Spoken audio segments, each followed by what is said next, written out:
វាសួរបងប្អូនទាំងអស់គ្នាស្វាគមន៍មកកាន់វីដេអូរបស់ខ្ញុំសម្រាប់ថ្ងៃនេះខ្ញុំចង់បង្ហាញបងប្អូនទាំងអស់គ្នាអំពីរបៀបយើងដោះ warning បងប្អូនជាក់ស្ដែង channel របស់ខ្ញុំគឺត្រូវបានក្រុមហ៊ុនគេពមៀនភាសាតែខ្ញុំផុសវីដេអូ copy policy របស់គេអញ្ចឹងបងប្អូនពីច្បាប់របស់ YouTube អញ្ចឹងថ្ងៃនេះខ្ញុំនឹងបង្ហាញអំពីរបៀបតើយើងត្រូវធ្វើម៉េចដើម្បីដោះ warning នេះបានអញ្ចឹងយើងចូលទៅមើលទាំងអស់គ្នានេះបងប្អូនតកតងជាមួយនឹងគេពមៀនអញ្ចឹងដើម្បីធ្វើការដោះ warning គឺយើងចូលទៅពាក្យថា take action ហើយបន្ទាប់មកទៀតបងប្អូនចុចពាក្យ take action ទៀតដល់ចំណុចនេះគឺយើងចូល take training គឺយើងចូលទៅរៀនវគ្គ training គេឆ្លើយសំណួរគេចឹងណាបងប្អូនហើយបន្តមកបងប្អូនចុច next មក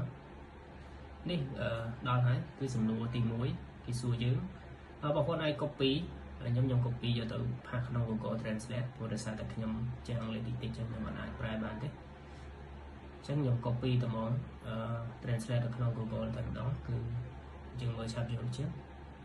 ដើម្បីមកខាត់ពេលតើតង់ជាមួយឆ្លើយសំណួរនេះគឺយើងធីកខុសមកដងយើងអាចធីកម្ដងទៀតបានទេអីទៅបងប្អូនមើលទៅវាដូចគ្នាទេបងប្អូនណាតើតង់ជាមួយនឹងសំណួរ channel ផ្សេងគ្នាគឺសំណួរគេ random ទេអញ្ចឹងគេឲ្យយើងធីកចម្លើយមាន2មាន yes it is no it isn't យើង check មើលយើងធីកហើយយើង check មើលថាត្រូវឬខុសវាខុសទេបងប្អូនណាអត់ត្រូវទេអញ្ចឹងយើងដូរយើងអាចយើង try again ទៅយើងឆ្លើយត្រូវទេសំណួរខ្ញុំធីក yes it is ម្ដង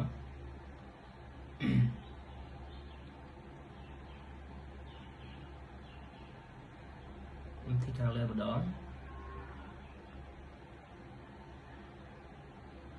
ហើយយើង check មើលតើយើងធីកនឹងត្រូវដែរឬអត់ចឹងគឺត្រូវហើយ that is right សម្រាប់សំណួរទី1 next ចូលសំណួរទី2គឺគេមាន7សំណួរបងប្អូនណាអញ្ចឹងយើង copy ទៀតទៅយើងមើលភាសាខ្មែរយើងអាចយល់ខ្លះៗអញ្ចឹងហើយយើងយកមកធីកមកវាភាគរយត្រូវច្រើនអញ្ចឹងណាខ្ញុំអត់បានអានជូនទេដោយសារតែ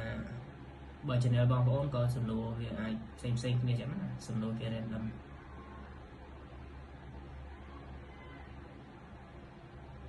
ចឹងយើង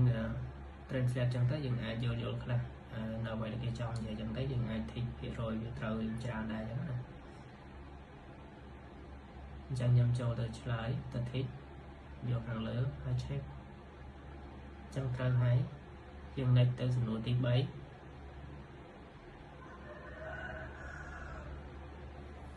copy ទៀតទៅ translate ទៅបងប្អូនធ្វើអញ្ចឹងទៅយើងមើលទៅយើងអាចយកខ្លះមិនឲ្យយើងធីក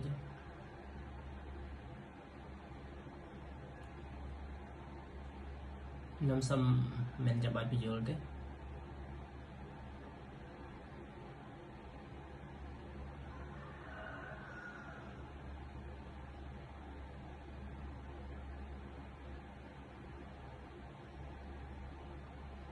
ើងចូលទៅធីកតែម្ដងទៅត្រូវខុសយើង try again យើងធីកខាងក្រោមម្ដង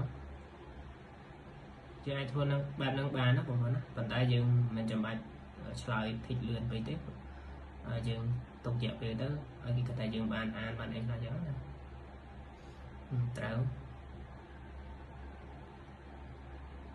តើសំណួរទី5ហើយ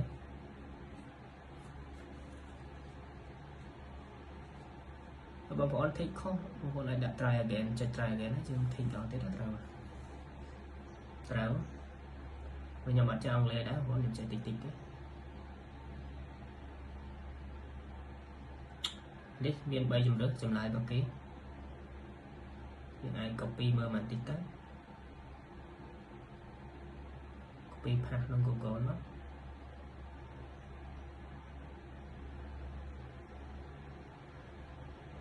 ជួនគឺជាអ្នកលេង game developer គាត់បង្ហោះវីដេអូដែលគាត់និយាយពីរបៀប ដែលសារកម្មហ្គេមកំពុងអនុវត្តច្បាប់ប្រឆាំងការទាញយកហ្គេមខុសច្បាប់លោកបញ្យល់ថារាល់ពេលដែលក្រុមហ៊ុននានាព្យាយាមអនុវត្តច្បាប់ប្រជាពលរដ្ឋបានរកកម្មវិធីថ្មីដើម្បីទាញយកហ្គេមឥតគិតថ្លៃគាត់បង្ហាញឧទាហរណ៍មួយការចែករំលែក URL សម្រាប់គេហទំព័រដែលអ្នកមើលអាចទាញយកវីដេអូអញ្ចឹងខ្ញុំចូលទៅ Take ហើយអត់បានអានចប់ទេ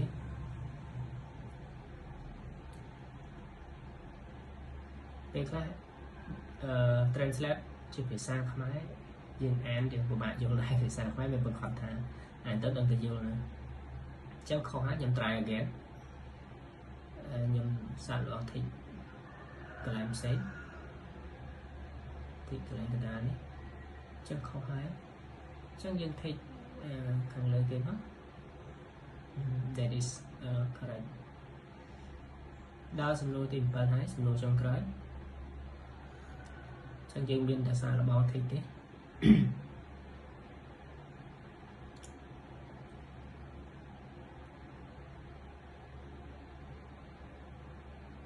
copy បកប្រែមើលបន្តិចទៀតណា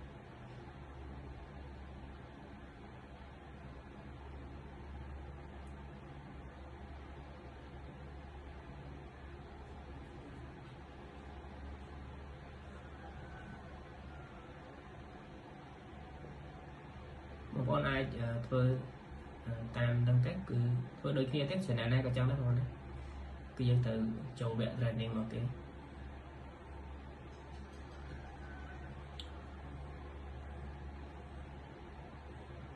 ត្រូវហើយ next អញ្ចឹងគឺ close training មកគឺយើងបានរួចរាល់ហើយឆ្លងកាត់ការឆ្លើយសំណួររបស់គេអញ្ចឹងយើងយកពាក្យ close មក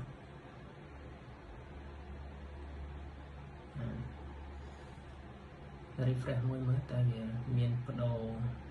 ប្រែប្រួលអីទេខ្ញុំចូលទៅមើលក្នុងពាក្យ warning នឹងម្ដងទៀតមើលថាវាមានអីទៅដូរខុសពីការមុននេះគេបដូរដែរនេះបងប្អូនណាគេដាក់ថា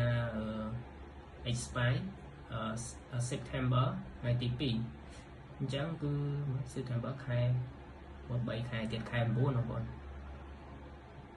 អញ្ចឹងផុតកំណត់ដល់ថ្ងៃដែលគេធ្វើកំណត់ហ្នឹងគឺគេ remove warning ហ្នឹងចេញបងប្អូនណាអញ្ចឹង3ខែអត់មានខុសអីច្រើនវីដេអូទេតែមួយវីដេអូខ្ញុំអាប់ឡូតកាលពីម្សិលមិញហើយ